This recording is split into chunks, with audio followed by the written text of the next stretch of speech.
Hey there, it's Rachel from All About Planners. So in this video I'm doing a review of the Typo weekly planner for 2018. So I normally don't go for Typo planners because they tend to all have the same generic layout, like horizontal, that all the other planner companies just copy off each other. But I saw this one which has a slightly different layout, and I'll be honest, I really love the cover. Like, look how pretty that marble is, so nice. And I especially love the shiny effect for the year. Love anything shiny, so pretty. Okay, so this planner is bigger than A5. It is about 7 inches wide by about 8.5 inches high, but then the paper itself is actually a bit smaller. So it's about 6 by probably like 7. Sorry, this is kind of awkward because I'm holding the camera in one hand. 7 by 8.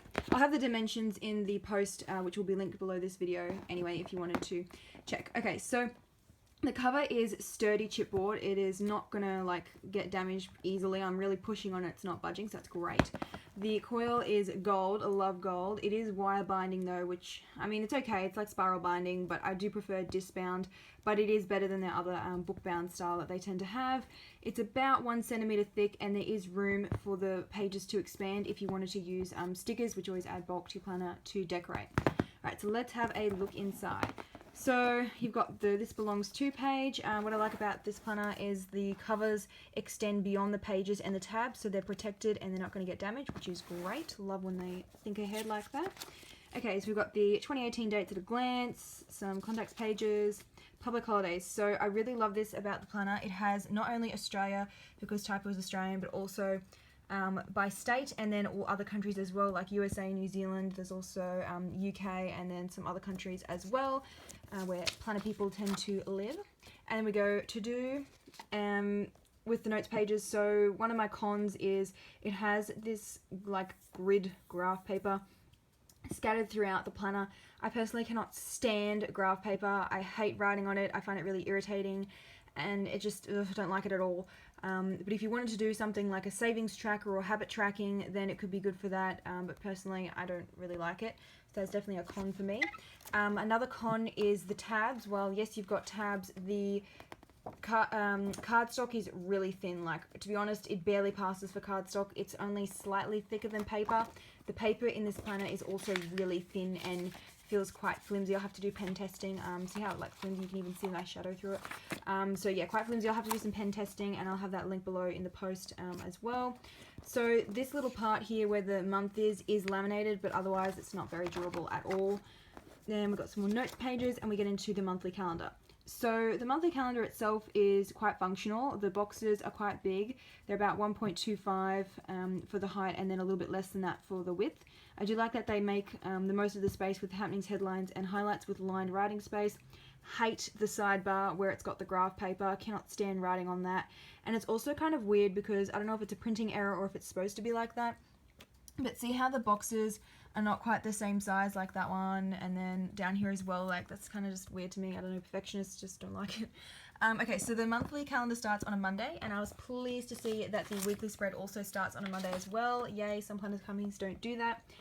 So the calendar itself is quite functional, but it does have my pet hate. So if we go to April, where instead of, it's actually even worse, instead of splitting the box in two, so for example the 30th, some planner companies will split that box and have the 29th up the top and then the 30th down the bottom. This one decides to add an extra row. So there's 6 rows in this month versus 5 on the other monthly spreads. So see how you've got a nice size box here, but then if we go to April, the boxes get quite small, and it's kind of annoying because then you don't have the same amount of space. So I don't know, my pet hate, I just prefer when they start it back up the top again. Don't understand why companies don't do that. Okay, so that's my gripe with the planner. Alright, so weekly planning spread. So I really like this spread for the pop of color. Love these boxes here. We can put like meal planning or flag the most important task of the day. So love that about it. But the spread is unlined, so it's just a big blank space. There's not even a divider line between the days either. So I'll definitely be ruling one in when I go to use this planner in 2018. So same thing on the right side of the page, again starts on a Monday, same as the monthly spread, but then down the bottom they do have a line space with notes, so I kind of don't know why they didn't just do lines writing space for the rest of the week, the planning space as well. So then at the end of the month you get another notes page or to-do page, at the back. So one of the weird things, again, with the planner, so if the month splits, so for example, you've got one day that's part of the other month, rather than transferring it to the next month, they keep it with that month, but then they take away part of your note-taking space. So that's kind of weird to me. If you're, for example, adding a savings tracker or a printable or some sort of insert into your weekly spread, then you're going to have to shrink it down to accommodate the fact that you've lost that much space because they're putting a daily box there. So that's my main gripes with the planner. The tabs are nice and wide, and you've got the full month printed on them. They're probably about 1 inch wide. Let's get the ruler out. This ruler's from Poppin', by the way, so cute. So yeah, it's about 1.25. That's quite big tabs. Most planner companies don't make them that wide, so that's really good. So it's the same thing repeated the whole way through the planner. At the back, there is not really any extras pages. There's a couple of notes pages, and that is about it. So if you're looking for something that has like an annual planning page or goal setting or anything like that, this planner would probably not be a good fit for you. You'd need to have another planner to use like alongside it to accompany it, because this is it. At the back you get one notes page and that's it. So yeah, kind of a bit stingy on that aspect. This planner though is quite compact, so it'd be really good if you wanted to put it in your handbag and take it with you, or if you're someone that doesn't need to write a lot in your weekly spreads and you want something that's a bit more decorative, unlined. If you do prefer unlined, I personally don't, but if you do, this planner would be a good fit for you.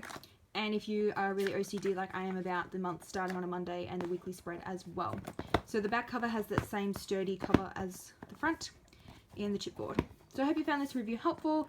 There will be photos below and all those sizing info in a blog post, which will be linked below. And as for the price point, this one is $30 Australian. I got it on sale in Black Friday sales for like 20 bucks, so I thought that wasn't too bad. Fairly reasonably priced for a planner. Don't forget to subscribe to my YouTube channel for more planner review videos, and I hope you found this helpful. Bye!